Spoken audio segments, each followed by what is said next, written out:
Well, the world before globalization was a mosaic, tiny little local economies. And if you didn't have what you needed locally, you just did without. So if you didn't have oil, you didn't industrialize. If you didn't have food, you had a very small population. And the economies, the countries that had more would be able to use that power and leverage themselves into becoming empires.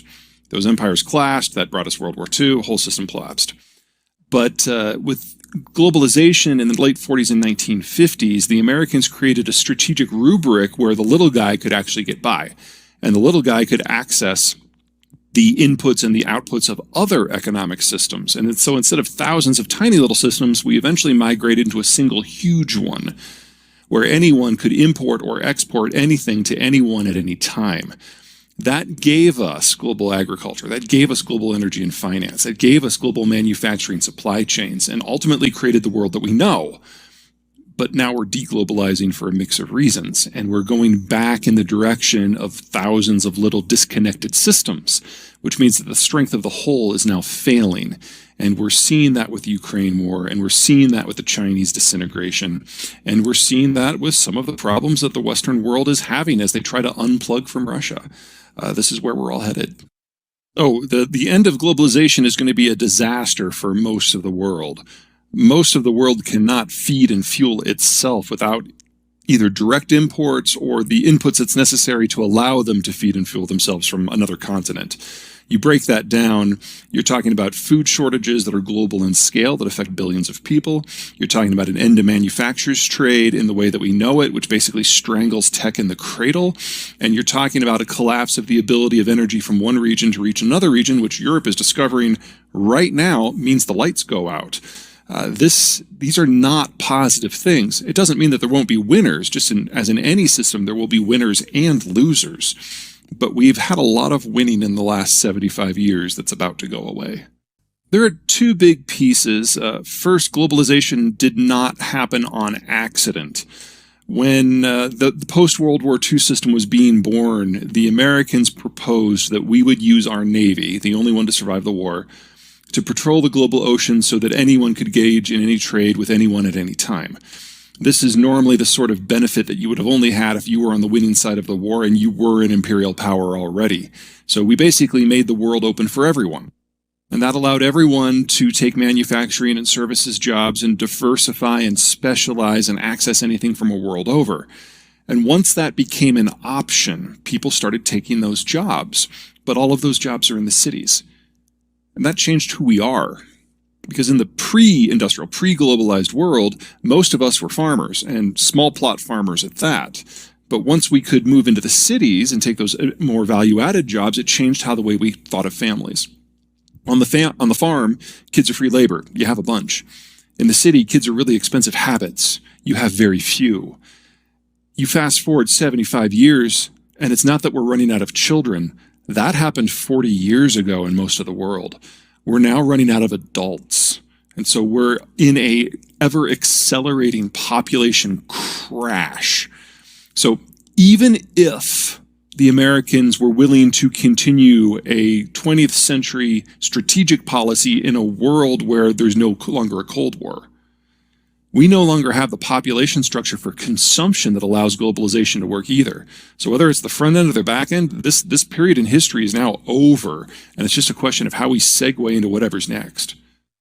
The population busts in the advanced world started in the 1950s and 60s, and that spread to the advanced developing world in the 1980s to the 2000s, with China most aggressively in the 1990s.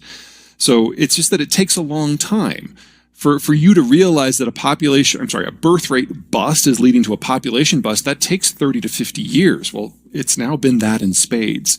So in the entire advanced world, populations are aging at the same time they are shrinking. And one other thing, when you industrialize for the first time, you don't just get roads and rail and electricity. You also get antibiotics and medical care. So mortality rate collapses. So China's probably the best example. They industrialized starting in the late 1980s. Their mortality rate collapsed. Their birth rate did not increase. It dropped as well. But because everyone was living longer, the population continued getting bigger. Well, you play that forward 40, 50 years, and now you've got so many people who are so old they can no longer even have kids. So this population rubric belief looks at the core numbers, just sheer numbers, and by that number for the last 40 years, yeah, the population's been getting bigger and bigger and more unsustainable. But if you look under the hood and look at the younger generation, it has been steadily vanishing now for long enough that we have run out of people of reproductive age to generate the next generation in much of the world, China included. And so, assuming nothing else goes wrong, assuming globalization holds, we're still looking at a population crash. So we'll probably hit, 8 billion next year. We'll never hit 9, and it's going to be an accelerating fall off from this point. Whew, pick a topic. We can go anywhere with that one. Let's start with the really unsexy one, finance. If you're 55, 60, 64, something like that, your kids have moved home, your house has been paid down, your incomes are high, your expenses are low, you are the richest you will ever be. And then you move into retirement and you liquidate all of your investments and you go into very rote investments, things like treasury bills and cash, because if there's ever another currency or market crash, you're out of luck, you're destitute. Well, that is now happening to the baby boomers this year. At the end of this year, that happens in most of the world. And our richest generation ever, that is providing all the financial ballast that has allowed everything to happen, is going to basically take their marbles and go home. And in most of the world, there is not a generation coming up and behind them. The Gen X generation in the United States is very small, but it's even smaller relative to the boomers in the advanced developing world, in the advanced world. So we know that the cost of capital is going to bare minimum quadruple in the United States. It will probably increase by a factor of 6 to 8 in most of the rest of the world, and it won't get better. Now, in the United States, 10 years from now, our millennial generation, which is a large generation, will enter that capital-rich demographic. But most of the rest of the world does not have a millennial generation of size. So we're going to get this split in capital costs with the Americans going one way, the advanced world going another way, and most of the developing world never having been able to become rich enough to play their own role. So we get to do all of this in a period of multi-decade capital shortages. We don't even have an economic theory that describes what that is going to look like.